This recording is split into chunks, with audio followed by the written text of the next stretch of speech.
Have you ever wondered how to get started podcasting? Have you ever stressed over what equipment to buy or even how the crap do you even work any of this darn equipment? I'm using my Deion Sanders words. Well, today you're in luck because I'm going to tell you how you can start your podcast the right way, and you don't need to worry about any of the technical parts of it. Okay? For those of you who don't know, my name is Derek Harper, and I'm the owner and CEO of Transformative Media LLC and the creator of the Purpose Driven Podcast Challenge and the 5P Podcast System, or what we like to say, well, like we like to call it, the Podcast Audience Magnet System, if you follow me. All right. And today we're going to be talking about how you can start your podcast the right way. So we're going to talk about getting started. All right. And you know what's interesting about people who are ready to start their podcast? Besides the fact that some are terrified that they have to let people hear their voice as if they don't talk to people every day, right? But what's interesting is that most people think that podcasting is about all of the technical stuff. Derek, I'm not technical savvy. This technical stuff is not my thing, Well, listen, sister. We ain't going back to horse and buggy anytime soon, so that I can tell you. So technology is going to keep getting better, but so they think that their sound has to be perfect. They think that they have to sound like a 20-year-old professional, a 20-year professional. They think they have to have these polished episodes. They think they have to have the greatest artwork. They think they got to have all of the things, right, that makes a podcast when you look at it aesthetically, right, and listen to it, right? And people spend so much time wondering about the wrong things. Yes, the wrong things. Okay, let's say you have like the best equipment money can buy, and you have the best engineer in the world, the person that's actually doing all the stuff. Like, you don't even have to worry about the technology, but you got the best engineer in the world because this person knows exactly what he's doing. All right. You have the best studio. You have all the bells and whistles, everything, the best that money can buy to get your podcast up off the ground. You got the studio with the lights, the whole 9 yards, right? None of that matters if the people aren't showing up to listen to you. Do you get what I'm saying? Am I right or am I right? Not right or right? Not right or wrong, right? Right or am I right? If nobody's listening to you, then how you sound is not important, because ain't nobody hearing you. Nobody's hearing you. It's like that old saying, if a tree falls in the woods and no one is there to hear it, does it make a sound? Does it? I actually want to know the answer to that question. Does it make a sound? Like literally, typically, like literally it does make a sound, because it will make a sound, but if nobody hears it, does it really make a sound? Or is it because it's an age-old question. I even still think about it in my head, like, does it or does it not, right? So this is like, when you think about the equipment and you think about the technology, this is the classic case of putting the cart before the horse. So the most important thing you need to work on, not worry about, is getting an audience, right? And I know people are saying like, man, audience is the hardest thing, but like, if I don't have a podcast and the audience needs to show up, well, we're going to talk about this later, but you need to build your well before you're thirsty. And we'll talk about this later, right? So the focus should be there first, should be on your audience first, because you can't do anything until you learn to serve the people you were put here to serve, right? And you serve them through the content that you deliver. You serve them through the content that you deliver on your podcast, right? I assure you, nobody cares about what your podcast sound if every time you open up your mouth, you say something awesome and they're like, I've got to hear more, right? So, but you just can't deliver the great information to just anybody. You have to deliver it to people to whom it was meant for. See, the Bible even says not to throw your pearls to swine, right? Don't throw your pearls to swine. What does that mean? Well, that means that you don't want to give your good information to those that don't want to hear it. So you need to first figure out who you're going to talk to, get crystal clear on that, get crystal clear about what you're talking about, and then figure out the people who you're going to serve, right? Once you do that and you start thinking from the brain of your listener, you'll start to win every single time that you open up your mouth. And at that point, again, nobody cares how you sound. They just want to hear you talk. They're like, please open up your mouth. Right? And I say it like that because I had a friend in high school. She's still my friend now, but long-time friend, man. Her name was Jasmine. And that's how she talked. She'd be like, oh my God, please, sir, open up your mouth. But yeah, that's how people are going to be. They're going to want to hear you open up your mouth. Please talk. Like, I remember when Barack Obama was running for president, and I was working at the TV station at the time, and there was this girl up there that really loved Barack Obama, right? And so every time he would speak, she would be locked into the TV. And then she said some really nasty things about how Barack Obama made her feel when he opened up his mouth, right? And I only use that, I'm not advocating for any of that stuff, but what I'm saying is I'm using that example because that's the power of the words that come out of your mouth. If you know what you're talking about and you know who you're talking to and you're talking about the things that they want to hear about, persuading like presidents. Okay. I advise you to go grab a book. It's called Persuading, How to Persuade Like Presidents. And it's in the bookstore, the Apple bookstore. If you have an Apple, you probably can find it. I forgot who it's by, so don't hurt me. But I forgot who it's by, but it's called How to Persuade Like Presidents, or something similar to that. It might not be verbatim, but that's the thing. Very good book, by the way. All right, and listen, I saw this with my social media firsthand when I was losing my social media battle. Like, literally, I was doing my social media and I would post after post after post. You know how the story goes.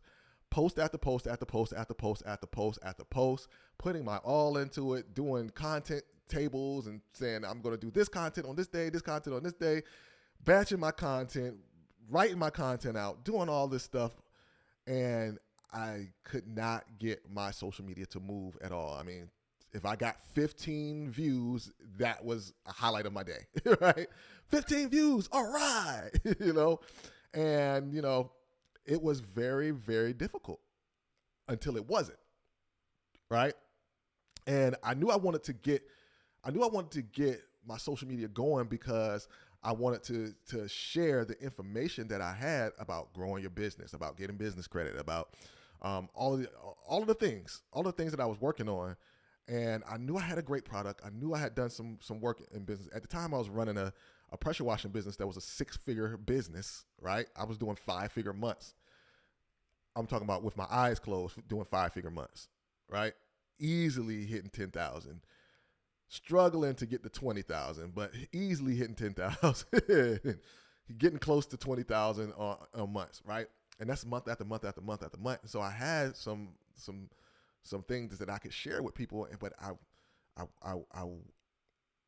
just could not get the information through to them.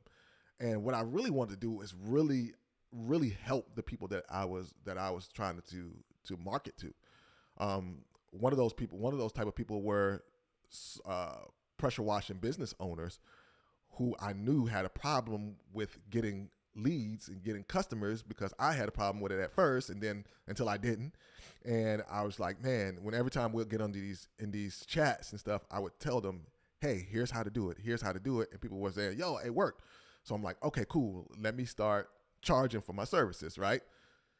And, I could not figure out how to get more people to listen to me. And I could not figure that out. And I'm trying to figure out why. But one day when I was driving to one of my pressure washing jobs, I was in my truck.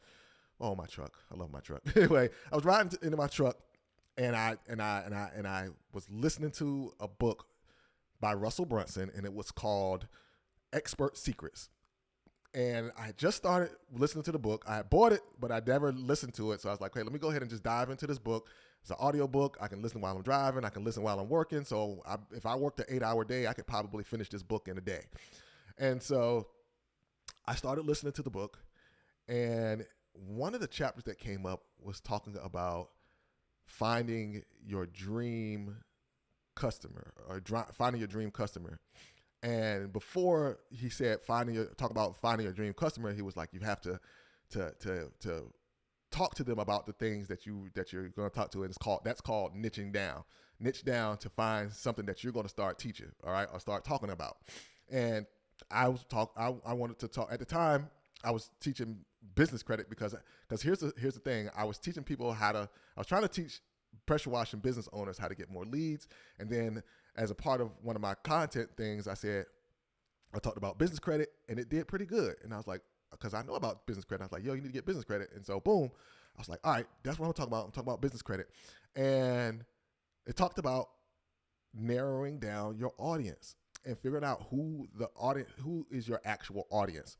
So as I was listening to it, he said something that really stuck out in my mind. He said, every time that you put a message out, it has to go to that imaginary person that you created and talk directly to them, and then everything will start to move. So I said, hey, I'm going to give it a try and see if it works.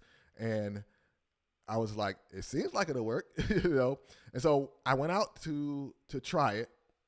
I got on my social media, had a brand new account, and actually it wasn't a brand new account. It was an old account, and I started talking about business credit, and I said, I got up there and I said, if you want to get business credit, blah, blah, blah. And I went through the whole process, and that video did over 400,000 views. I went from like 100 and something followers to, 5,000 or 6,000 overnight, literally overnight. And over the next couple of days, I got up to over 10,000 followers.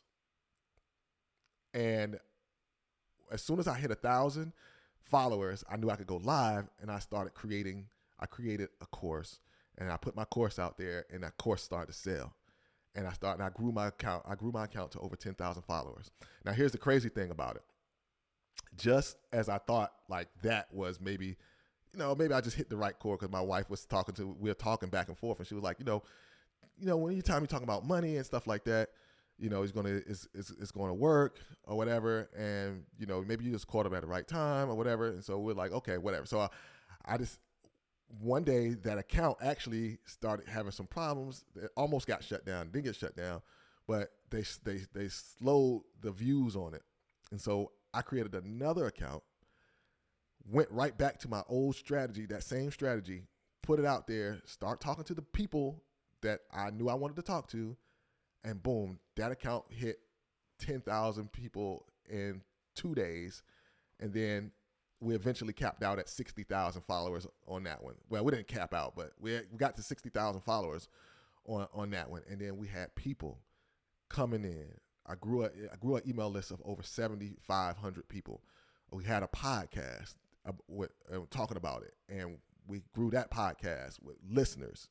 We were making money from the course sales and all of that great stuff. And it was so fulfilling to know that at a moment's notice, at any time, I could build an audience from anything I take. So then I took it and I did it in another industry. I went to teach kids age 10 and under, or 19 and under, how to run faster. We built an audience over there.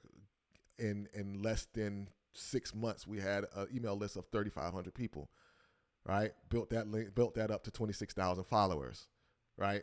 Put a podcast out about that. We got our listeners, and that told me something. That told me we need to actually have people to talk to when we put our podcast out, and it's actually easy if you know who you're talking to and you talk to them about the things that they want to hear, right? And in fact, inside the book, in another book that Russell Brunson had, that he wrote, called Traffic Secrets, he said, build your well before you're thirsty. So he always recommends that you build your well of people before you get thirsty, right? Because once you get thirsty and you're trying to go out there and try to make money, and I know this firsthand, trying to make money or trying to get listeners, and you're focusing on the wrong things, and you need to focus on the people. You can't focus on the people when you're broke, right? In business, you can't focus on the people when you're broke. You can only focus on the money when you're trying to get money, not because you're trying to be greedy or anything, but you got to take care of your family, right? You're trying to take care of your family. You're trying to take care of all of these things. You're trying to take care of all the things, and all that gets in your head, gets muddied, and gets you out of the way, gets what's really important out of the way. And so you're thinking money, money, money.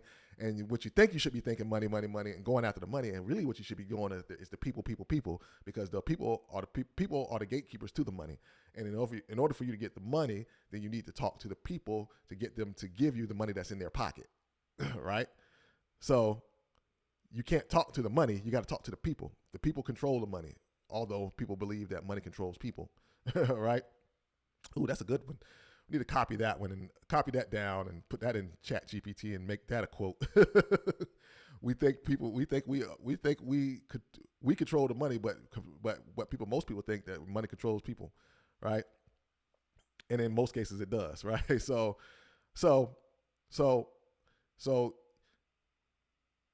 you have to focus on the right thing. And so there's 4 things that you need to do, and I'm going to give these to you. I need you to write these down, keep these close to your heart. This is going to be the greatest information that you're going to hear that's going to, and I know we're not talking about money. We're not even talking about money. We're talking about the influence that you're going to gain over people once you learn once you take these 4 things and you put them into practice. You're going to gain influence over people, and the people are going to be ready and willing to hear your podcast because they're going to flock to you, and you're going to build a group of people that's going to listen to your podcast before you even have a podcast started. Okay, cool. So here's the 4 things you need to do. Number 1, you need to pick a niche. What is a niche? We talked about that earlier. What are you going to talk about? What are the things that you're going to tell your people? Right? What is the topic that you're going to be talking about? Everything. Are you going to be talking about, how to stay in a marriage, how to deal with divorce, or how to, how you got over, how you're dealing with, cancer, maybe something like that. Like, what is it that you're going to be talking about?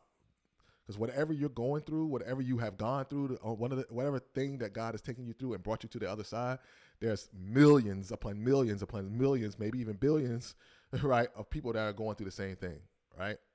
And then they need to hear your voice. They need to hear how you say it, not how somebody else says it, right? They need to hear how you deliver the stuff to the people, not how Oprah delivers the stuff to the people. And I'm being serious. They need to see how you talk about video and not how Tyler Perry talks about video. I'm being 100% serious because you have a place in this world, and if you didn't, you wouldn't be here. All right? So, number 2, design your dream listener. All right? Design your dream listener. Now, when I say design your dream listener, I literally mean design your dream listener. Who would you love to listen to your podcast? What are the type of people who you would love to listen to your podcast? Right? I would love to have people who are experts, entrepreneurs, leaders, who have a message or even a business, and they want to put it out there in front of people, because your business is also your testimony. Your business is also your kingdom work, right? Because if you're in the business of life coaching, then there are people out there that need a life coach whose lives are in shambles, and you are the answer to their prayer. So don't think just because money's attached to it that it's not kingdom work. In fact, God wants us to be wealthy. He said you can have abundance. He came to give you life, and life more abundantly. Life includes everything: health, wealth, relationships, monetarily, right? Everything. And in fact, in Genesis, the Bible mentions gold a few times. I don't know exactly how many times. I think it mentions it 8 times, or maybe it's 8 times throughout the Bible, but it mentions 8 times. In fact, he says in the land, I can't remember what land it was, in the land, there's gold there, and that's good. That's what he said, right? I don't have time to bother that. I don't have time to bother that right now. All right, so number 2, pick your dream listener. Number 3, Find out what they struggle with the most. Find out what they struggle with the most. What do they struggle with the most? What is the thing that's keeping them, up at night? And you probably know that because that's probably in your niche, right? Or niche, how people say it, however you want to say it, niche or niche, whatever you want to say. So there's the people you already probably know that. That's probably already the niche that you desire to choose. So find out what they struggle with the most, and we're going to talk about that. All right. And then finally, number 4, you're going to create content around those struggles. When you create content around those struggles, people are going to automatically listen. Why? Because they're struggling with it and you got over it, and they want to figure out how do they move away from pain. Oh my God, it's so much. How do they move away from pain? They have to move away from pain. And when they move away from pain, they start to feel better. Everybody wants to move away from pain. Some people move away from it by not going toward it. Some people, the better people, or I don't want to say better, the stronger people move toward it, get over it, and then it doesn't bother them anymore. Right?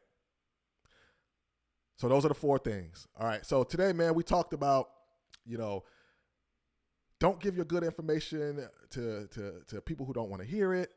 We talked about, we're not trying to worry about the technical aspects, because the technical aspects are low-hanging fruit. Like, that's low-hanging fruit. We can figure that out. You can just pop a cell phone on, talking to a cell phone, and have a podcast.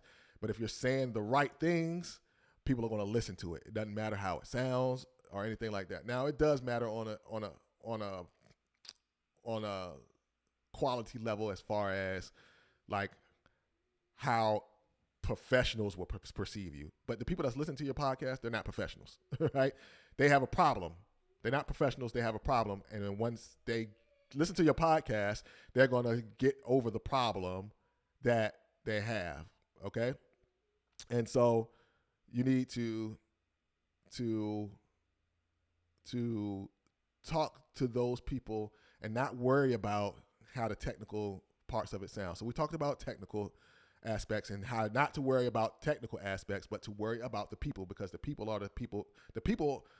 will bring the ears to listen, and then you'll have an audience. And that's what we're here for. We're here to spread our message to as many people as possible, because if we're not spreading our message because we are scared of something, or we're not spreading our message because we have apprehensions about,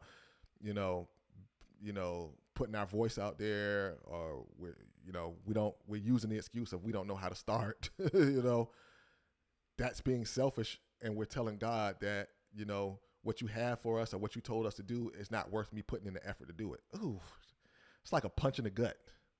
It's like a punch in the gut, man. So we talked about that. And then we talked about the 4 things that you need to do so that you can start your podcast the correct way, the right way. Number 1, pick a niche. Number 2, design your dream listener. Number 3, find out what they struggle with the most. And then number 4, create content around those struggles. And if you do that, I submit to you, using my Myron Golden words, I submit to you that your life will be changed forever. And you're going to start building or borrowing an audience that is specifically designed for you and that will listen to you every time you open your mouth. I'm Derek Harper. Remember that everything that you do affects your future. So remember, tomorrow, let's lock in, Podmaster Nation. I'll talk to you on the next video. All right. Talk soon.